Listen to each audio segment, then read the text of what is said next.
नमस्कार, मैं हूं डॉक्टर सतीश साहू और आज आप देख रहे हैं नवोदय क्रांति परिवार का एक खास कार्यक्रम सीधी बात। और इस समय सीधी बात में हमारे साथ है एक खास मेहमान हमारे साथ रहेंगे।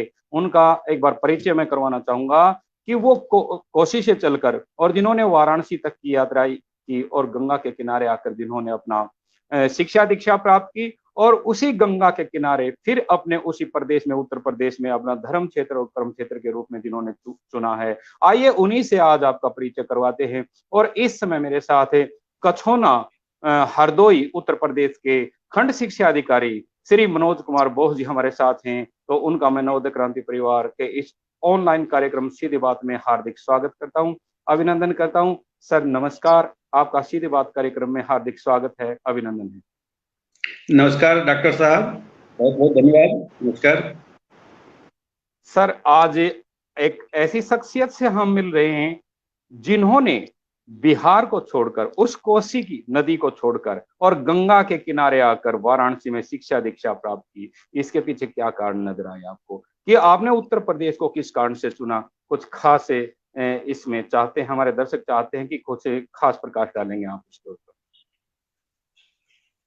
असल में 12वीं में मेरा नंबर कम आ गया था और बिहार के किसी डिग्री कॉलेज में नामांकन मेरा नहीं हो पाया था, चूंकि वहाँ मेरिट बेसिस पे नामांकन हुआ करता था। तो फिर मैं बीएचयू का एंट्रेंस टेस्ट दिया और फिर बीएचयू में मेरा नामांकन हो गया और सौभाग्य कहिए कि मैं एंट्रेंस का टॉपर था। और उसके बाद में बीएड बीएचयू से किया और उसके बाद में एमए हमने एंथ्रोपोलॉजी से करने के लिए लखनऊ यूनिवर्सिटी ज्वाइन किया था। जी सर, फिर आपने उत्तर प्रदेश को ही अपने कर्म क्षेत्र के रूप में किस कारण से चुना? हम जानना यही चाहते हैं कि आपके पास बहुत से विकल्प थे। बिहार उस समय बहुत एडवांस चल रहा था और काफी स्कोप आपके सामने बने हुए थे। आप चाहते तो एक अच्छे अधिकारी वहां पर बन सकते थे, आप सिविल सर्विस में जा सकते थे बिहार में, लेकिन आपने उत्तर प्रदेश को किस कारण से चुना? क्या आपकी जॉब नहीं मिल पाई थी आपको बिहार में? क्या उत्तर प्रदेश में कोई धांधली थी या कोई सेटिंग थी जिसकी वजह से आपको उत्तर प्रदेश का चुनाव करना पड़ा? धांधली और सेटिंग नहीं थी। उत्तर प्रदेश में मैं जब एमए कर रहा था तो लोअर सबऑर्डिनेट से उस जमाने में हमारे पद का नाम एसडीआई हुआ करता था, जो आज खंड शिक्षा अधिकारी के नाम जाना जाता है, पहले एसडीआई के नाम जाना जाता था। तो उस जमाने में लोअर सबऑर्डिनेट्स की परीक्षा का विज्ञापन निकला और मैं इसका फार्म भरा और परीक्षा दिया और पास हो गया। हालांकि इससे पहले मैं सिविल सर्विसेज का प्रीलिम्स मेंस इंटरव्यू तक पहुंचता रहा हूं, लेकिन उसके बाद नहीं हो पाया क्योंकि मैं जॉब में आ चुका था 98 में। और कोशिश ये थी कि मैं बिहार जाऊं, अध्यापक बन के जाऊं, और दुर्भाग्य कह लीजिए या जो भी कह लीजिए कि वहां पे मेरा चयन नहीं हो पाया। लोक सेवा आयोग, बिहार लोक सेवा आयोग का एग्जाम भी देता रहा, लेकिन अध्यापक क्या मैं शिक्षा मित्र तक में वहां चयनित नहीं हो पाया और अंततः उत्तर प्रदेश में सेवा देने का सौभाग्य प्राप्त हुआ। जी जी, बिल्कुल सही कहा। उत्तर प्रदेश को आपने शायद इसी कारण से चुना क्योंकि आपका बेहतर लगाव था शिक्षा के क्षेत्र में और शिक्षा के क्षेत्र में ही आप एक अधिकारी के रूप में सीधा आपका जो सिलेक्शन हुआ है, जो आपका चयन हुआ है अधिकारी के रूप में। तो क्या इसके लिए आपने कोई अलग से कोई स्पेशल तैयारी की या फिर ऐसे ही कोई टेस्ट दे दिया कि किसी भी क्षेत्र में हम चले जाएं कोई फर्क नहीं पड़ता इससे? इसके पीछे क्या कारण रहे हैं आपके? डॉक्टर साहब, मेरी हार्दिक इच्छा थी कि मैं सिविल सर्विस में जाऊं, स्पेशली पुलिस सर्विस में ज्वाइन करूं। अन्यथा हाई स्कूल या उसके नीचे कक्षाओं में अध्यापक बनी, ये दो इच्छाएं थी मेरी। और बीएड किया था, बीएड एंट्रेंस का भी बीएचयू का मैं टॉपर रहा। अध्यापक नहीं बना, इससे कुछ कारण ये रहा कि इंटरमीडिएट बता चुका हूँ पहले, मेरे पास बहुत कम नंबर था, 46.7% नंबर था। तो अंक के आधार पे सिलेक्शन हुआ करता था, तो नहीं हो पाया। और एमए कर ही रहा था, उसी दौरान मेरा इस पोस्ट पे चयन हो गया था। और सौभाग्य जो भी कहिए, मैं पुनः कहूंगा कि फिर मैं इसी पद पे काम कर रहा हूँ। और इसमें मजा ये है कि मैं अध्यापक भी हूँ और एक अधिकारी भी हूँ। जी जी, बिल्कुल सही बात है। फिर आपने जैसे उत्तर प्रदेश में आप आए हैं और उत्तर प्रदेश में लगातार 22 साल तक की आपकी जो सेवा, आप राज्य की सेवा दे रहे हो, आपकी एक विशेष ख्याति रही है इस 22 साल के दौरान कि आप जहां भी गए हैं आपने कम्युनिटी को स्कूल से जोड़ा है, स्कूल को कम्युनिटी से जोड़ा है। ये बात हमने आपको जांचा परखा, आपके बारे में पहचाना कि आप जहां भी गए हैं, जहां आपने कार्य किया है, कम्युनिटी के साथ आपने तालमेल किया है, समाज के साथ तालमेल किया है, और उसी का नतीजा है कि आपने 56 स्कूल, जैसा हमने सुनने में आया है कि आपने 56 स्कूल की चार दीवारी केवल और केवल समाज के आपसी तालमेल से बनाई है। विभागीय किसी प्रकार का कोई भी खर्चा आपने नहीं लिया है। ये कैसे संभव हो पाया? क्या आम कोई भी एक अधिकारी, क्या कोई भी अध्यापक इस प्रकार का कार्य करने में सक्षम हो सकता है? डॉक्टर साहब, 25 तारीख को हमने मदन मोहन मालवीय जी का जन्मदिन मनाया है। मदन मोहन मालवीय जी को मैं अपना मानस पिता मानता हूँ। उन्हीं से प्रेरित होकर के मैं आज भी काम कर रहा हूँ। मदन मोहन मालवीय जी ने बिना व्यक्तिगत संसाधन के बीएचयू जैसी बड़ी संस्था खड़ी कर दिया था, और मैं तो छोटे छोटे काम किया हूँ। उसमें 56 विद्यालयों की चार दीवारी बनाने में समुदाय का साथ मिला, और संजोग से ऐसा हुआ था कि एक विद्यालय में अध्यापक नहीं आते थे, वो बंद था विद्यालय। तो मैं गांव वालों से बात करने गया कि भाई आपका स्कूल बंद है, कुछ आप लोग करो। और कहते हुए मुझे बुरा लग रहा है, अभिभावकों ने ये कहा कि मैं आपके विद्यालय में अपने बच्चों क्यों भेजूं, आपका अध्यापक शराबी है। और गांव स्कूल के सामने जाकर देख लीजिए, चार दीवारी है नहीं है, वहां पे लोगों के हैरो खड़े हैं, ट्रैक्टर ट्रॉली खड़ी है। तो हमने कहा हमारे पास चार दीवारी की व्यवस्था नहीं है, अगर आप लोग कोऑपरेट करो तो हम इसकी चार दीवारी बनवा देते हैं। उस समय यही धान कटने का समय था, और हमने चूंकि मीटिंग किया था, स्कूल बंद है, तो हमारे लिए शर्म की बात थी। तो उसमें हमने चर्चा छेड़ दी, और चर्चा छेड़ते ही लोगों ने कहा कि भाई विभाग का काम है, लेकिन अगर आप कहते हो तो बनवाइए। तो मेरे पास उस विद्यालय के पुराने कुछ ईंटें पड़ी हुई थी नींव में, लोग तो बाकी दीवार उखाड़ के ले गए थे। तो नींव की ईंट, और लोगों से हमने, वहां के गांव के जो लोगों से हमने कहा कि आपके बीच में जो विश्वसनीय व्यक्ति है उसको सामने लाइए, और हम लोग आज हर दरवाजे पे जाएंगे धान चंदा करने के लिए, जो कोई देंगे उससे हम लोग बनवाएंगे। और संयोग से पैसा इकट्ठा हो गया, और उसके बाद में हमारे पास कुछ ईंट थी। जब नींव खुदवाया तो हमें 2-4 हजार ईंट निकल आई। तो उससे हमारा 2-3 फीट ऊंची दीवार हमने स्कूल की खड़ा करवा दिया। और लोगों से उसी समय हमने कहा था कि चूंकि अध्यापक के लिए आपने कह दिया वो शराबी है, तो मैं आप अपने गांव के पढ़े लिखे लड़कों को सामने लाइए, वो अपना श्रमदान कर दें। और उस प्रकार से वास्तव में एक नया नवाचार था मेरे जिंदगी में। उस ब्लॉक में 48 जूनियर हाई स्कूल हुआ करता है, उसको मिडिल स्कूल बोला जाता है, और मात्र 45 अध्यापक थे। और उन 45 अध्यापकों में से अधिकांश लोग जो कस्बे के आसपास के स्कूलों में थे। तो इस प्रकार से एक नई शुरुआत हुई थी 2004 में, इस तरह से कि मैंने 56 विद्यालयों को चार दीवारी बना दिया, और समुदाय से अध्यापक रखने की व्यवस्था करी। क्योंकि दिक्कत थी नामांकन, जो पीटीआर वाली बात होती है, पीटीआर के सापेक्ष हमारे पास अध्यापक नहीं थे, स्कूल बंद थे। तो समुदाय से अध्यापक लेना, समुदाय के सहयोग से स्कूल की चार दीवारी की शुरुआत कुछ यूं हुई थी। और उसको भी चार दीवारी भी नहीं कहूँगा, 3 फीट 4 फीट चार दीवारी, लेकिन एक घेरा बन गया था।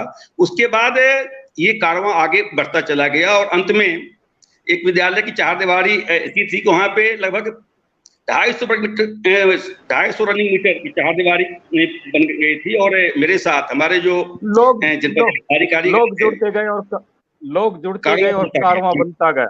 और आपने एक नहीं, दो नहीं, बल्कि 56 विद्यालयों की चार दीवारी आपने जो है ना केवल और केवल समुदाय के सहयोग से आपने खड़ी की है, इसमें कोई दो राय नहीं, जिसमें आपका विभाग का कोई पैसा खर्च नहीं हुआ है। क्या इसके साथ साथ आपने विद्यालय इंप्रूवमेंट के लिए बहुत से बेहतर कार्य किए होंगे, तो थोड़ा सा उनके ऊपर भी थोड़ा सा प्रकाश डालेंगे कि विद्यालय इंप्रूवमेंट के लिए आपने क्या विशेष कार्य किया और किस प्रकार से और आगे बढ़ते गए आप इस 22 साल के कार्यकाल के दौरान आपने बेहतर कार्य किए हैं। क्या उन बेहतर कार्यों में पहले हम चर्चा करेंगे इंप्रूवमेंट के बारे में, और फिर आगे बढ़ते हैं सर। जी, असल में हमारे सरकारी विद्यालय है, समस्याओं का घर हुआ करता है। एक नहीं हजारों समस्या मिलते हैं। तो मैं समस्याओं को देख करके भागा नहीं, जो समस्या दिखा उसका समाधान हमने वही करने की कोशिश किया। अभिभावक बच्चों को अपने स्कूल में भेजते नहीं, क्यों भेजे आपके विद्यालय में बच्चों को? आप बच्चे हमारे फर्श पे बैठते हैं, प्राइवेट स्कूल में उनको बेंचेस मिलता है। तो 30 से 35 विद्यालयों में शुरुआत में हमने बेंचेस की व्यवस्था करवाई। सजा के रूप में मुझे एक बार नगर क्षेत्र दे दिया गया, नगर शिक्षा अधिकारी बना दिया गया। नगर शिक्षा अधिकारी रहते हुए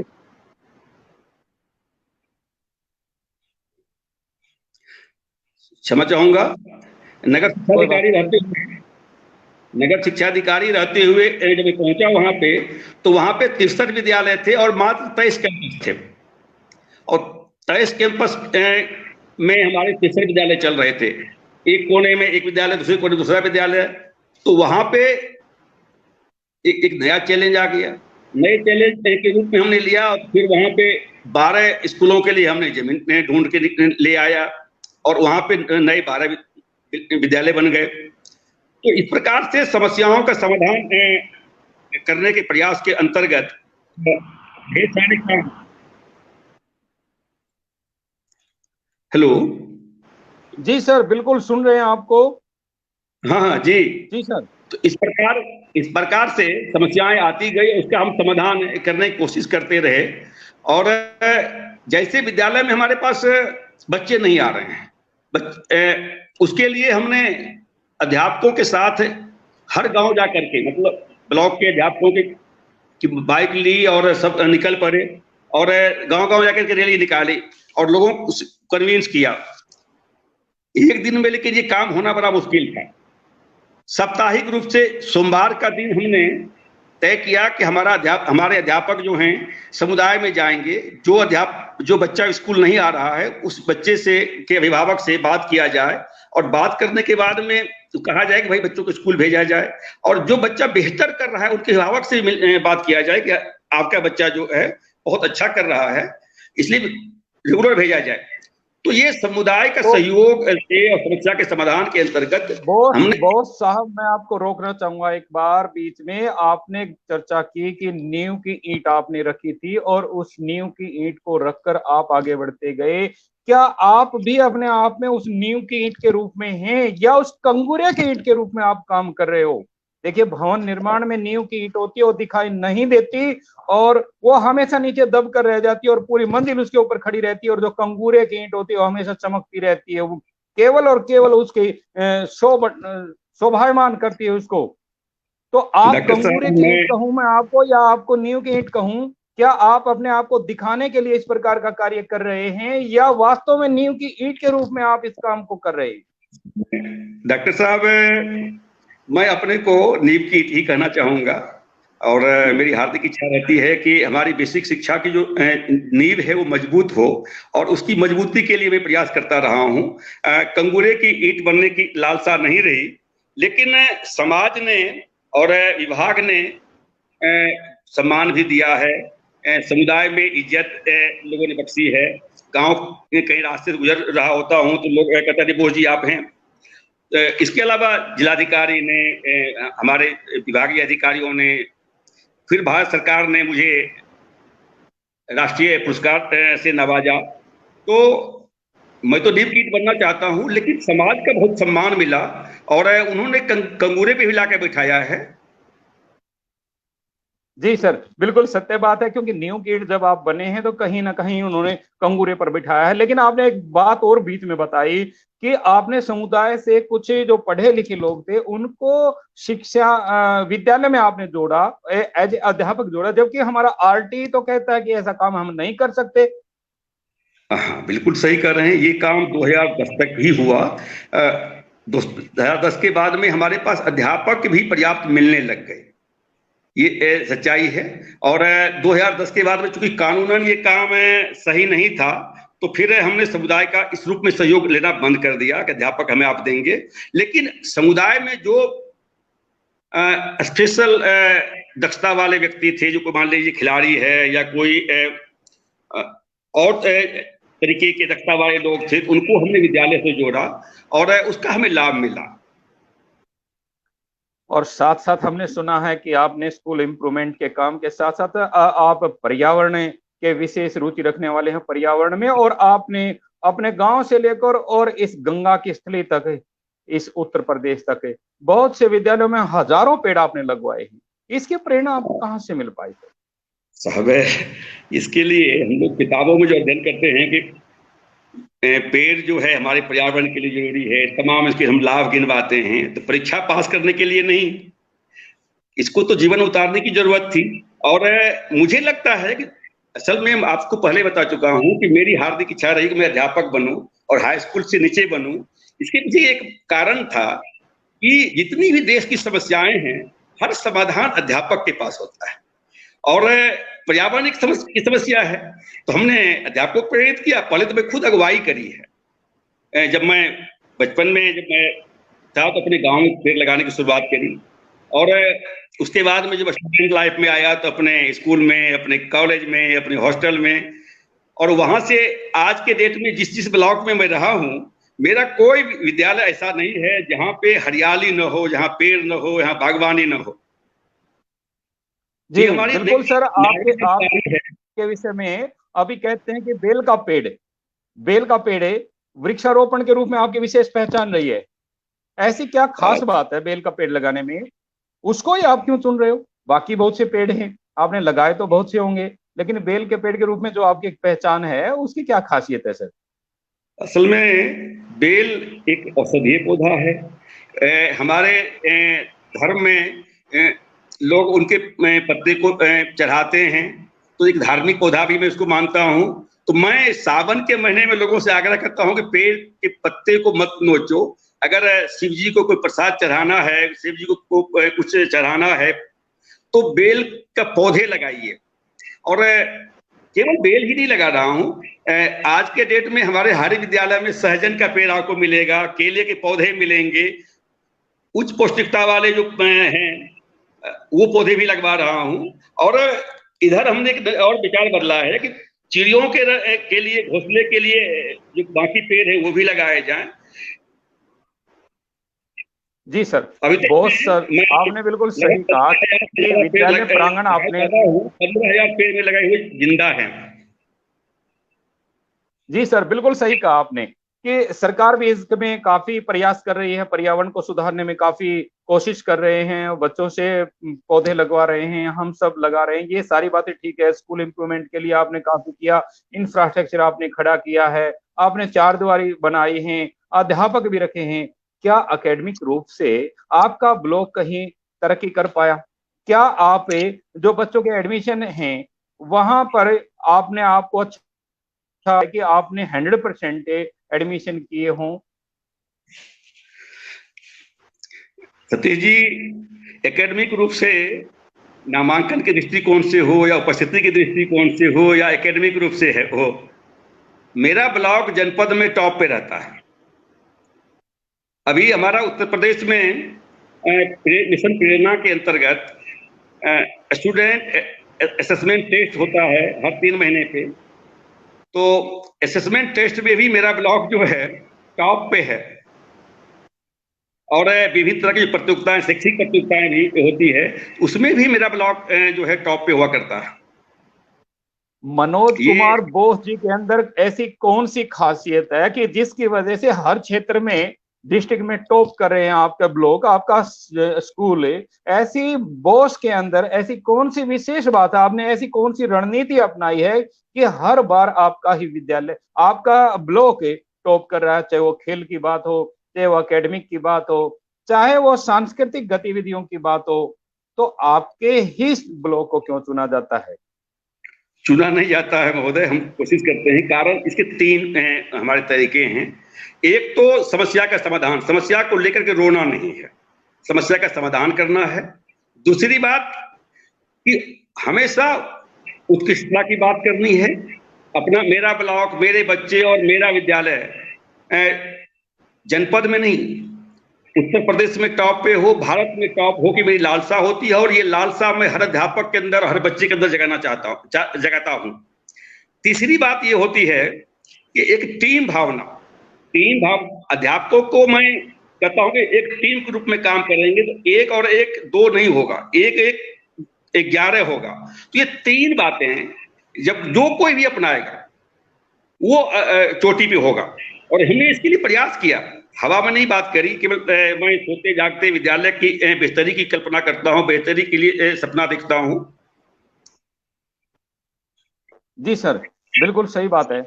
बिल्कुल आपने कहा कि बेहतर एक और एक मिलकर 11 होते हैं और यूं मिलकर आगे बढ़ेंगे तो उसका रिजल्ट भी पॉजिटिव होगा, और उसके लिए आपने भरसक प्रयास भी किया है, रणनीति अपनाई है। ये सारी प्रेरणा आपको कहाँ से मिली? ये प्रेरणा कि इस प्रकार से कार्य करने की जो प्रेरणा है वो किससे मोटिवेट आई? आपके जिंदगी में कोई ना कोई एक ऐसा अध्यापक रहा होगा जिससे आपको मोटिवेशन मिला होगा, उनसे प्रेरित होकर आप इस कार्य को आगे बढ़ा रहे हैं। तो लाइफ में कोई ना कोई ऐसा एक तो कोई तो आपका आइडियल जरूर रहा होगा। जी साहब, दो अध्यापक। एक तो मैं जब मिडिल स्कूल में पढ़ता था तो वहां पे एक राघव बाबू नाम के, रघुनंदन प्रसाद यादव नाम के एक अध्यापक हुआ करते थे। मेरे पिताजी के भी हेडमास्टर थे और मुझे भी उन्होंने पढ़ाया। तो मुझे लगता था कि काश हर हेडमास्टर ऐसा ही होता, बिना किसी संसाधन के। उनके विद्यालय में 1 to 7 का विद्यालय था और 2400 बच्चे हुआ करते थे जब मैं पढ़ता था मिडिल स्कूल में। और बिल कोई क्लास खाली नहीं, पूरे मनोरम परिसर, बेहतर रिजल्ट। तो एक तो राघु बाबू, और फिर मेरी पढ़ाई बीच में हमने छोड़ दी थी। और फिर एक अध्यापक के मुझे शरण में जाना पड़ा। लक्ष्मी प्रसाद थे मेरे पिताजी के फुफेरे भाई थे, विज्ञान अध्यापक थे हाई स्कूल में। और वो कहते थे कि कोई बच्चा पढ़ लिख नहीं पा रहा है तो मेरे पास भेजो, मैं उनको प्रयास निःशुल्क ट्यूशन दूंगा, निःशुल्क पढ़ाऊंगा। तो ये दोनों अध्यापक मेरे लिए प्रेरणा स्रोत रहे। इसके अलावा विवेकानंद जी की मुझे वो पंक्ति याद आती है कि मुझे 1000 युवा चाहिए, मैं देश को बदल दूंगा। और दुर्भाग्य ये है कि हमारा देश बदला नहीं, तब से लेकर आज तक नहीं बदला। और 1000 युवा की ही जरूरत थी। और एक अध्यापक कम से कम अपने पूरे कैरियर में कई हजार युवाओं को पास करता है। फिर मैं कहूंगा कि वही बात, स्वामी विवेकानंद की बात, कि मुझे 1000 युवा चाहिए। और मैं चाहता था कि भाई कम से कम 100 युवा तो अपने कैरियर में तैयार ही कर दूं, ताकि जहां भी वो रहेंगे वहां पे एक बेहतर शिक्षा व्यवस्था देंगे। और बता चुका हूं आपको पहले भी कि सारी समस्याओं की जड़ में हमारे यहाँ अशिक्षा और कुशिक्षा है। तो अच्छी शिक्षा के द्वारा मैं चाह रहा था कि कम से कम 100 युवाओं को मैं तैयार कर सकूं। मैं खुशनसीब मानता हूं कि 100 युवा नहीं, मैं 100 से ज्यादा अध्यापक से अपना तैयार किया हूं, जो बेहतर कर रहे हैं। जो मेरे ब्लॉक में हैं वहां भी, जो मेरे ब्लॉक के बाहर हैं वहां भी, फेसबुक पे और सोशल मीडिया पे मैं सक्रिय रहता हूं, लोगों को प्रयास करता हूं, मोटिवेट करता रहूं। आपके ऊपर एक ईमानदारी का ठप्पा लगा हुआ है। आपके ऊपर एक ईमानदारी का ठप्पा लगा हुआ है, एक पहचान है आपकी ईमानदार अधिकारी के रूप में। जबकि आपने इतने 56 स्कूलों की चारदीवारी तैयार की है, बहुत से विद्यालय बनाए हैं और 22 साल से आप अधिकारी के रूप में कार्य कर रहे हैं। ये सब होने के बावजूद आज तक आपका प्रमोशन नहीं हो पाया है। नहीं, मैं ही प्रमोशन से वंचित नहीं हूँ। चूंकि कुछ नीतिगत प्रॉब्लम है, कानूनी प्रॉब्लम है, और मुकदमे हैं कोर्ट में संगठन की तरफ से, हमारे संगठन की तरफ से और माध्यमिक शिक्षक के संगठन की तरफ से। तो इस कारण से कानूनी पेचीदगियों में फंस करके हम लोगों का प्रमोशन रुका हुआ है। उम्मीद करता हूँ जल्दी होगा। हमने एक बार न्यूज़पेपर में पढ़ा था कि ईमानदारी के लिए पहचान बनाने वाले मनोज कुमार बोस जी हैं, और जो लगातार कार्य कर रहे हैं। और फिर भी इतना होने के बावजूद आपका प्रमोशन हुआ। हो सकता है कोई निजी कारण रहे होंगे, कुछ भी रहे होंगे, लेकिन 22 साल का कैरियर बहुत बड़ा होता है। और 22 साल में आपने 1000 नहीं बल्कि कई हजार युवा तैयार कर दिए होंगे, कई हजार बच्चे आपने इसके लिए तैयार किए हैं।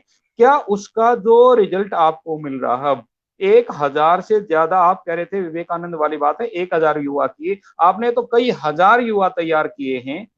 तो उसको किस रूप में देखते हैं? आज आप कितना बदलाव देखते हैं?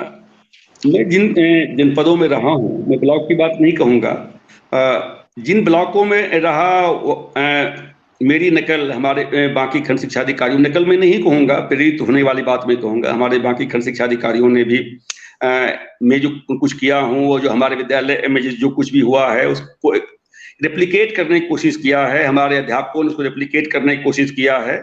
और मैं कहूँ नहीं कह पाऊंगा कि हमने युवा तैयार किए हैं, क्योंकि मैं क्लास 1 to 8 तक के विद्यालय को ही देख पाता हूँ। और ये नींव तो होती है, लेकिन फिनिशिंग टच देने का जो काम है वो ऊपर कक्षाओं में हो पाता है। तो इस मामले में थोड़ा वंचित रह जाता हूं मैं कि हाई स्कूल, इंटर कॉलेज हम लोगों का दिन नहीं है, हम लोग के कार्य क्षेत्र में नहीं आता है। लेकिन अध्यापकों को मैं मोटिवेट करके अपनी इस कमी को पूरा कर रहा हूँ। हजारों तो मैं नहीं कह पाऊंगा, लेकिन सैकड़ों की संख्या में आज अच्छे टीचर और अच्छे बच्चे निकल के आए हैं, और वो जहाँ कहीं भी हैं बेहतर कर रहे हैं। और मुझे बड़ा सुखद अनुभूति होती है, जिधर से गुजरता हूँ और लोग अच्छा कर रहे हैं। जो जिस अध्यापक को राज्यपाल पुरस्कार मिलता है तो मुझे डेडिकेट करते हैं कि वो साहब की प्रेरणा से मैं यहाँ तक पहुंचा हूँ। ये सुखद लगता है, अच्छा लगता है।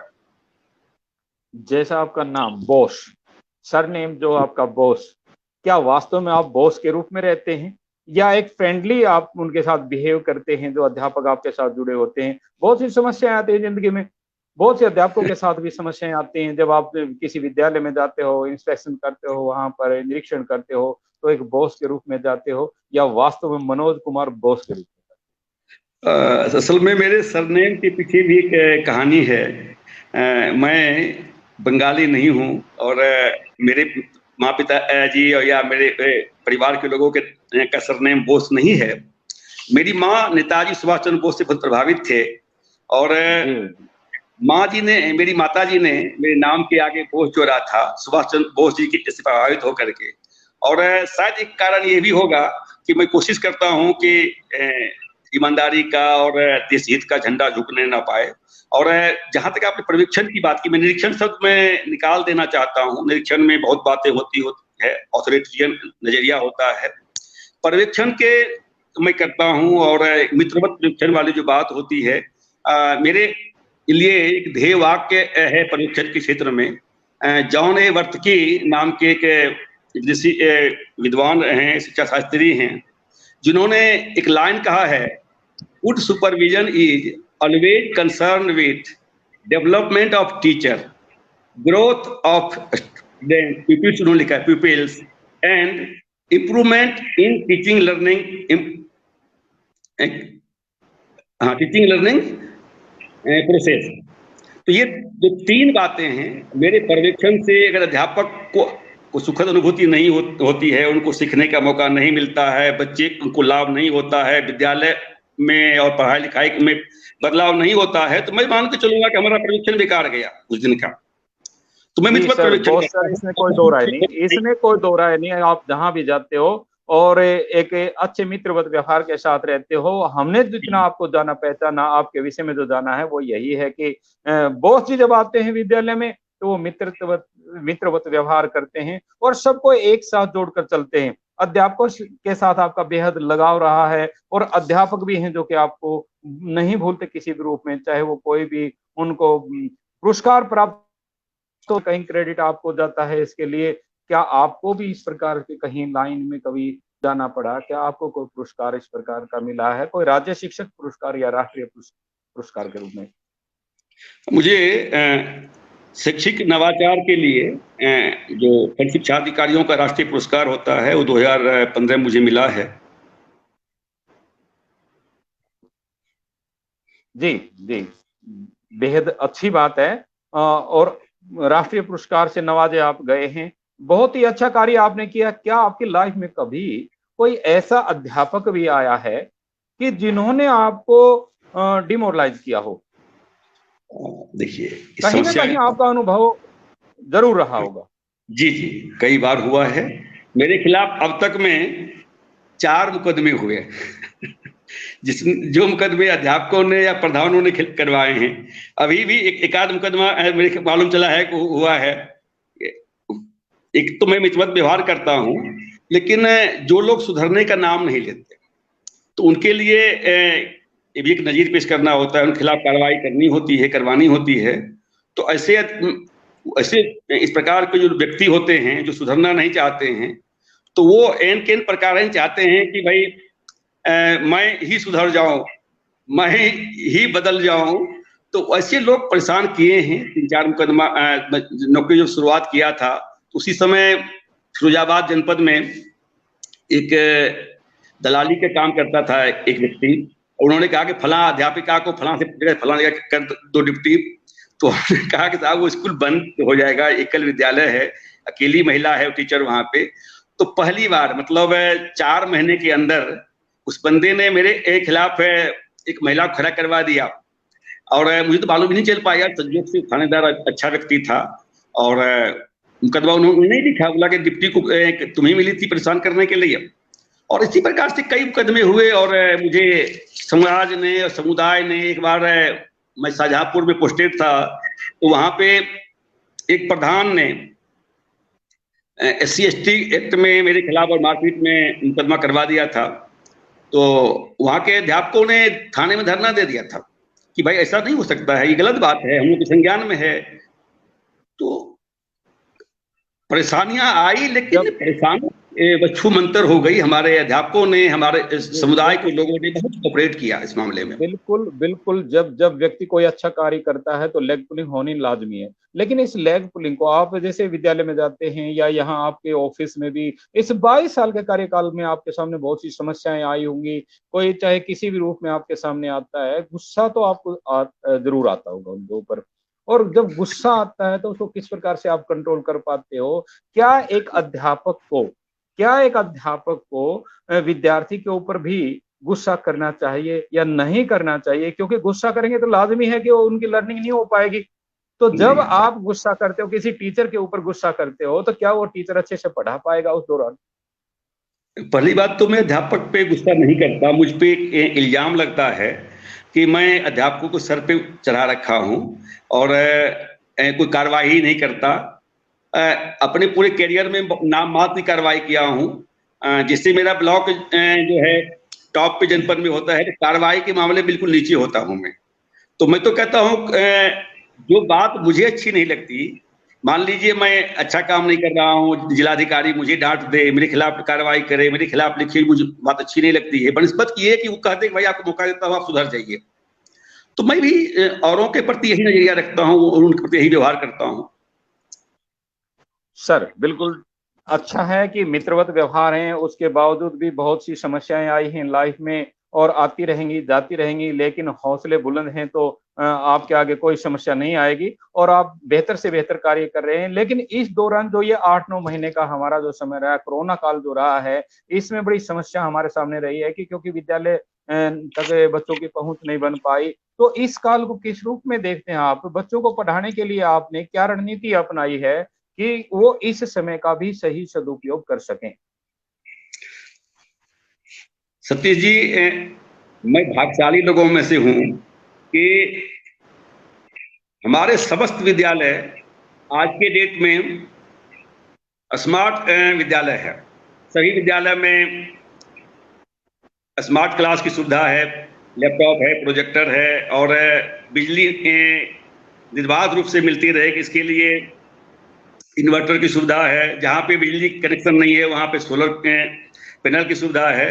लेकिन चूंकि कोविड के कारण से विद्यालय जो हमारा है बंद है, बच्चे स्कूल नहीं आ सकते हैं, तो विभाग ने और हम लोगों ने कुछ इनिशिएटिव लिया था मोहल्ला क्लास चलाने की। अध्यापक ही हमारे घर घर जाकर के उनको होमवर्क दे दें। इसके अलावा विभाग ने हमारे यहाँ रीड अलोंग ऐप, जो गूगल का ऐप है, बच्चों क्लास 1 से लेकर के आगे क्लास तक के लिए, 8 तक क्लास तक के लिए बेहतर ऐप है। वो हिंदी और अंग्रेजी पढ़ने में मदद करता है। तो ये सुविधाएं उपलब्ध विभाग ने करवाया है। सारी सुविधाएं विभाग बहुत अच्छा कार्य कर रहा है। विभाग इसके लिए सुविधाएं दे रहा है और बहुत सी ऐप तैयार की हैं, विभाग ने तैयार करवाई हैं। वो हम अध्यापकों को अपने फोन में डाउनलोड करने के लिए कहते हैं और बेहतर कार्य करते हैं। लेकिन बच्चों के पास इस प्रकार के इंस्ट्रूमेंट नहीं है, ये इस प्रकार के स्मार्टफोन नहीं है, तो बच्चे नहीं कर पाते हैं। और खासकर 1ली से 8वीं कक्षा तक के जो बच्चे हैं जो आपके क्षेत्र में आते हैं, तो उनके लिए कोई और क्या रणनीति अपनाई आपने ताकि ये फोन ना होने की वजह से और पढ़ाई निर्बाध रूप से उनकी होती रहे, तो इसके लिए आपने क्या योजना बनाई? मैं आपको इस मामले में बताऊंगा कि इस मामले में लगभग मैं अपने को असफल मान रहा हूं। हमने मोहल्ला क्लास भी चलाए, 10-20 बच्चों को बैठा के पढ़ाने के लिए सप्ताह में 2 दिन विद्यालय में बच्चे को बुलवाने की व्यवस्था किया है 10-10 की संख्या में। लेकिन 10 दिन इसकी पढ़ाई से पढ़ाई नहीं हो पा रही है। हमने बहुत कुछ खोया है इस दौरान में, मैं ईमानदारी से बता रहा हूँ, उसमें कोई अगर मगर वाली बात नहीं करूंगा। सारा प्रयास किया, रीड अलोंग ऐप डाउनलोड करने के मामले में हम फिर जिले में टॉप पे हो गए, फिर दीक्षा ऐप डाउनलोड करवा फिर हम टॉप पे हो गए। लेकिन साहब केवल 8% बच्चों के पास में स्मार्टफोन है। आकाशवाणी से कार्यक्रम आ रहे हैं हमारे पाठ्यक्रम के संबंध में, रेडियो तक नहीं है, टीवी की बात तो दूर की बात है। तो इस मामले में हम लगभग असफल से रहे। खैर ठीक है, कोई बात नहीं, असफल से रहे और हमने प्रयास किया है, मोहल्ला क्लास के रूप में किया है या कोई ऐप, जिनके पास स्मार्टफोन थे हमने ऐप डाउनलोड करवाई है और उनको बेहतर देने का प्रयास किया है। लेकिन इसके बावजूद अब जो ही स्कूल खुलते हैं, बच्चे तो नेक्स्ट क्लास में प्रमोट हो जाएंगे, लेकिन अगली क्लास में जब वो प्रमोट होते हैं, मान लिया कोई फर्स्ट क्लास का बच्चा सीधा सेकंड में प्रमोट तो हो जाता है, लेकिन उसका फर्स्ट क्लास का जो सिलेबस है, जो बेसिक उनको जानकारी होनी चाहिए, वो किस प्रकार से दे पाएंगे? जब वो सेकंड क्लास में होगा तो ये 1 साल का जो लॉस हुआ है, बहुत बड़ा लॉस है ये अपने आप में, चाहे मैं किसी भी क्लास की बात करूं, लेकिन उसकी भरपाई किस प्रकार से हो पाए? कभी जब स्कूल खुलेगा तभी की बात नहीं है, बाकी दिनों में भी हमारा जो 80 से 90 वर्किंग डे का ट्यूटोरियल क्लास कह लीजिए, ब्रिज कोर्स कह लीजिए, या जो भी कहिए उपचारात्मक शिक्षण कह लीजिए, ये हम लोग चलाते रहे हैं। और इस बार हमारी जिम्मेदारी ज्यादा बढ़ जाती है, फिर यही काम हम करेंगे कि हम उनके लिए ब्रिज कोर्स और ट्यूटोरियल की शुरुआत करेंगे।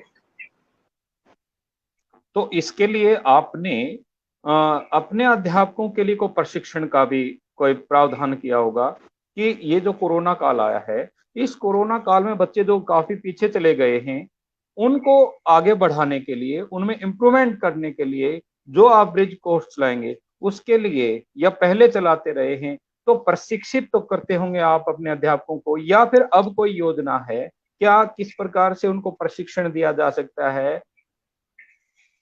जी, असल में ये बरबोलापन हो जाएगा। मैं ये कहता रहा हूं कि जो मैं काम शुरुआत करता हूं, विभाग उसको बाद में शासनादेश जारी पे करता है। तो हम लोगों ने अध्यापकों के सहयोग से ब्रिज कोर्स का पाठ्यक्रम तैयार किया था, पहले भी करता रहा है। अब इस बार हमारा उत्तर प्रदेश प्रशासन जो है, बेसिक एजुकेशन के जो महानिदेशक महोदय विजयकरण सर हैं, उन्होंने इसकी तैयारी पहले कर ली और अभी तक में तो ऑनलाइन उनकी ट्रेनिंग चल रही है। अब ऑफलाइन क्लास ट्रेनिंग की ही व्यवस्था उनकी की जा रही है। जैसे ही विद्यालय खुलेगा उनके लिए हमारा कंपैक्ट हमें पाठ्यक्रम भी मिल गया है और हम लोग फौरन उस पर कार्रवाई शुरू करेंगे। बिल्कुल हम लोग रेडी हैं, जैसे ही विद्यालय खुलता है उस पर हम लोग कार्रवाई करेंगे। जी बॉस सर, बिल्कुल सही है। और लेकिन इस मामले में जो आप प्रशिक्षण की बात कर रहे हैं, नई शिक्षा नीति में भी प्रशिक्षण देने की बात आई है और हमारा नवोदय क्रांति परिवार भी ऑनलाइन ट्रेनिंग क्लासेस चलाता है, लगातार चलाता रहा है, जैसा कि आपको पता होगा। ऑनलाइन आप नवोदय क्रांति से जुड़े हुए हैं और इसके लिए मैं धन्यवाद करना चाहूंगा हमारे नवोदय क्रांति के फाउंडर संदीप ढिल्लों जी का, जिन्होंने इस प्रकार का एक बहुत बड़ा प्लेटफॉर्म दिया है और वो प्रशिक्षण आदि हमारा चलता रहता है। तो आप क्या कहना चाहेंगे, नवोदय क्रांति परिवार को इस बारे में क्या कहना चाहेंगे कि क्या हम जो कार्य कर रहे हैं वो बेहतर है या और कुछ इसमें सुधार की आवश्यकता है? सबसे पहले तो नवोदय क्रांति परिवार, संदीप ढिल्लन और आप लोगों को बहुत बहुत मैं धन्यवाद देना चाहूंगा कि आप लोग गुड प्रैक्टिसेज को सामने लाए हैं। ये बड़ी बात थी। कई बार ऐसा होता है कि आदमी कुछ अच्छा करना चाहता है, उनके पास कोई अपना आइडिया काम नहीं करता है, तो आपने ढेर सारे आइडिया हर काम हर क्षेत्र के लिए आपने दे रखा है, तो ये बड़ी बात है। और आज इसी का परिणाम है, सोशल मीडिया का ही सुखद परिणाम है और आप जिसों का परिणाम है कि मैं विद्यालयों में क्रांतिकारी बदलाव देख रहा हूं। तो मैं ये आपकी जो ट्रेनिंग कार्यक्रम है, ट्रेनिंग कार्यक्रम को मैं देखा नहीं हूं और ट्रेनिंग की वास्तव में बहुत जरूरत है। आपने एनसीएफ 2005 की बात सुना होगा कि किसी विद्यालय की गुणवत्ता जो है अध्यापक की योग्यता, उनके चयन की प्रक्रिया और प्रशिक्षण पर निर्भर करता है। तो आप बेहतर प्रशिक्षण दे रहे हैं और इसके कारण से नो डाउट आने वाले दिनों में भारत की, हरियाणा की, उत्तर प्रदेश की शिक्षा वास्तव में बदलाव आने वाला है। और विवेकानंद जी का जो सपना था बदला हुआ भारत, तो उसका पूरा होगा और उसमें आप मददगार होंगे। और मैं ये आग्रह करना चाहूंगा कि छोटे छोटे ग्रुप जो है आप लोगों के हर जनपद में बने, हर ब्लॉक के बने, व्हाट्सएप ग्रुप बने। चूंकि फेसबुक पेज और चीजों से हम लोग बहुत ज्यादा जुड़ नहीं पाते हैं, छोटे छोटे ग्रुप बन जाता है और उसके मेंटर बन जाए, कोई उसके फैसिलिटेटर बन जाए, तो इसका फायदा अधिकतम लोगों तक पहुंचेगा और जमीन तक और पहुंचेगा। जी बहुत सर, मैं आपको बताना चाहूंगा नवोदय क्रांति परिवार जहां ऑनलाइन प्रशिक्षण का कार्यक्रम लेकर लगातार आपके बीच में है और प्रत्येक प्रदेश से हमारे अलग से ग्रुप जैसा कि आपने बने हुए हैं और हम इसको आगे ले जाने का भरसक प्रयास करते हैं। और अभी बच्चों के लिए भी हम 2-3 कार्यक्रम हैं, मेरा विचार मेरी व्यक्ति या बच्चों के सवाल, इस प्रकार के कार्यक्रम हम बच्चों के लिए लेकर आए हैं। और आपके संज्ञान में लाना चाहूंगा कि हम अध्यापकों के लिए अब ऑफलाइन, ऑनलाइन के साथ साथ offline face to face training का भी एक कंसेप्ट लेकर चले हैं और शीघ्र ही आपके बीच में होंगे फिर से, ताकि बहुत ही अच्छा कार्यक्रम हम अध्यापकों तक, विद्यार्थियों तक पहुंचा पाएं। इसमें बिल्कुल हमारी टीम लगी हुई है। और एक बात आपसे, आपने एनसीएफ 2005 की या एनईपी 2020 की जो आपने बात की है, तो पूर्व प्राथमिक शिक्षा का प्रावधान उसमें किया गया है, तो बच्चों के लिए कहां तक उचित मानते हैं? क्योंकि बच्चे उस समय बोलना तक नहीं जानते, बहुत छोटे बच्चे होते हैं। पूर्व प्राथमिक की मैं बात करूं तो आपके विद्यालयों में जरूर ये बात आएगी विद्यालयों में जोड़ने की, तो उससे क्या इजाफा होने वाला है? नर्सरी क्लास की बात आप कर रहे हैं, प्री स्कूलिंग की बात कर रहे हैं? जी, प्री स्कूलिंग इस जो वाली बात है उससे क्रांतिकारी बदलाव में उम्मीद करता हूं आने की, क्योंकि जब सीधा क्लास 1 में 6 साल का बच्चा नामांकन कराता है तो हमारे ढेर सारा समय बच्चों के शुरुआती तैयारी में लग जाता है। तो मैं उम्मीद करता हूं कि इसका सुखद परिणाम आएगा। लेकिन बच्चे तो उस समय बोल तक भी नहीं पाते अच्छे प्रकार से, और फिर वो विद्यालय में जाएंगे। मैं गिजू भाई बधेका जी को और बारिया मोंटेसरी जी को याद करना चाहूंगा जी, रोकना चाहूंगा, एक बार रोकना चाहूंगा। बोस सर, आपको अपने बहुत अच्छी बात याद दिला दी, गिजू भाई बघेला की जो पुस्तक है दिवास्वप्न, और आपने ये भी हमारे संज्ञान में आया है, सुनने में आया है कि आपने उन पुस्तकों को बहुत से लोगों तक पहुंचाया है और काफी लोगों ने उसकी स्टडी की है और उस पर अमल भी किया है।